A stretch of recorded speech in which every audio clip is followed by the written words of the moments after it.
그 다음에 우리가 살펴볼 내용에 대해서는 이제 RT베이스 HDB에 대한 특징은 간단하게 말씀을 드렸어요. 그런데 RT베이스 HDB가 RT베이스 하이브리드 DB라고 하는 하이브리드 DB의 약자입니다. 그래서 그럼 과연 RT베이스 HDB가 어떤 특징을 가지고 있는지, 그러면 하이브리드 DBMS라는 DBMS는 어떤 컨셉의 DBMS인지 이런 부분들에 대해서 좀 말씀을 드려야 될 것 같아요. 그래서 하이브리드 컨셉을 말씀드리기 전에 DBMS들이 어떤 DBMS들이 있고 각각의 어떤 특징들을 가지고 있는지부터 먼저 좀 살펴보도록 하겠습니다. 가장 먼저 살펴볼 내용은 디스크 DBMS에 대한 특징이에요. 지금 DBMS라는 얘기를 들었을 때 나 DBMS 알고 있는 거 하나 있는데, 뭐 사용해봤던 게 있는데, 이런 분들이 계실 겁니다. 그래서 머릿속에 떠오르는 어떤 특정 DBMS가 있다라고 하시면 대부분이 이 디스크 DBMS일 겁니다. 그래서 대부분이 우리가 알고 있는 DBMS들이 디스크 DBMS인데요. 그 디스크 DBMS는 어떤 특징을 가지고 있냐 하면, 일단 그림에서 보시는 것처럼 실제 모든 데이터는 디스크에 저장이 되어 있는 데이터베이스가 디스크 DBMS입니다. 그래서 디스크에 저장이 되어 있는 데이터들을 사용자가 요청을 했을 때 디스크에서 그 사용자의 요청에 맞는 데이터들을 이제 찾아서 응답을 해준다든지 변경을 한다든지 이런 작업들을 하게 되는데요. 디스크에서 사용자가 요청한 데이터들을 그때그때 처리를 하게 되면 굉장히 성능이 떨어지기 때문에 일반적으로 디스크 DBMS들은 메모리 영역에다가 버퍼풀이라고 하는 이런 일부 영역을 설정을 해두고 버퍼에서 이 데이터 처리를 할 수 있게끔 이렇게 처리를 하게 됩니다. 그래서 디스크 DBMS의 특징을 보게 되면 데이터 자체가 디스크에 들어있기 때문에 굉장히 대용량 데이터 처리를 하기에는 적합한 DBMS라고 보시면 돼요.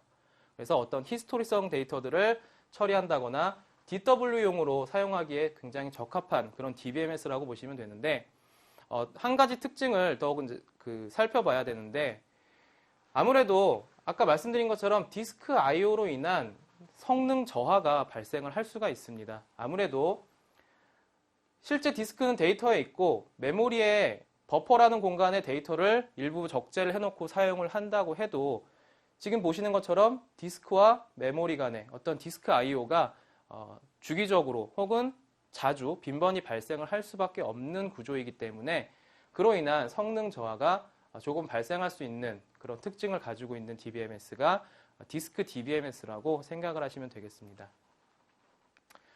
그 다음에 디스크 DBMS는 이런 특징들을 가지고 있는데, 그러면 또 다른 DBMS인 메모리 DBMS는 어떤 특징들을 가지고 있을까요? 메모리 DBMS의 특징을 보게 되면 디스크 DBMS와는 좀 반대되는 성격의 특징을 가지고 있다, 이렇게 생각을 하시면 되겠습니다. 먼저 성능 부분에서는 데이터와 인덱스 자체가 모두 메모리에 저장이 돼서 처리가 되어진다는 게 가장 큰 특징 중에 하나입니다. 그래서 그림에서 보시는 것처럼 아까는 데이터가 디스크에 저장이 되어 있었어요. 그래서 디스크에 저장이 되어 있던 데이터들을 이제 메모리의 버퍼라는 공간에다가 일부 적재를 해놓고 사용을 했던 반면에 메모리 DBMS는 실제 데이터 자체가 메모리에 저장이 된 겁니다. 그래서 메모리에 저장이 되어 있는 데이터들을 클라이언트가 요청을 했을 때 바로바로 메모리에서 처리할 수 있도록 하는 형태의 DBMS가 메모리 DBMS입니다. 그래서 성능적인 부분에 있어서는 굉장히 디스크 DBMS에 비해서 빠르다, 이렇게 보시면 되겠습니다. 그래서 어떤 OLTP성 업무에 적합한 DBMS가 이런 메모리 DBMS다, 이렇게 생각을 하시면 되겠습니다. 대신에 이 부분을 좀 이제 고려를 해주셔야 되는 부분입니다. 실제 데이터가 메모리에 들어가기 때문에 이 물리적인 메모리 사이즈가 얼마나 크게 제공이 되느냐, 서버에 얼마나 물리적인 메모리가 많이 탑재되어 있느냐에 따라서 처리할 수 있는 데이터의 사이즈도 그 물리적인 메모리에 영향을 받는다, 이렇게 생각을 하시면 되겠습니다.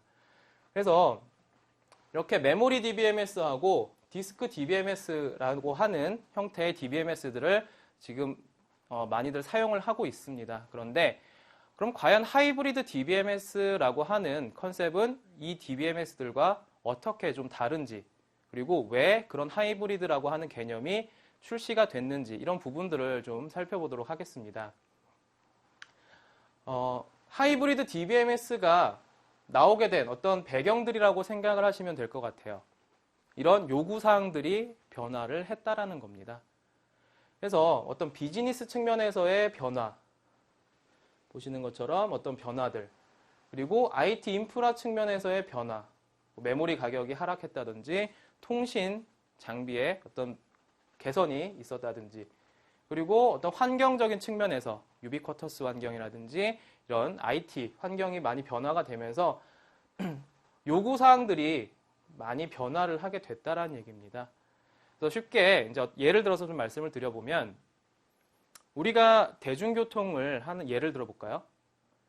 지하철이나 버스 같은 경우에 기존에는 우리가 지하철 버스를 그냥 뭐 오면은 타고 언제 오나 그냥 무작정 기다리고 있다가 지하철 버스가 도착하면 그 버스, 지하철을 이용을 했습니다. 그런데 지금 같은 경우에는 스마트폰이라든지 아니면 정류소에 다 이제 전광판 같은 걸로 내가 타야 될 버스라든지 지하철이 현재 어디에 서 있고 몇 분 후에 도착을 하는지 이런 정보들을 거의 실시간적으로 계속 제공을 해주고 있는 부분이죠.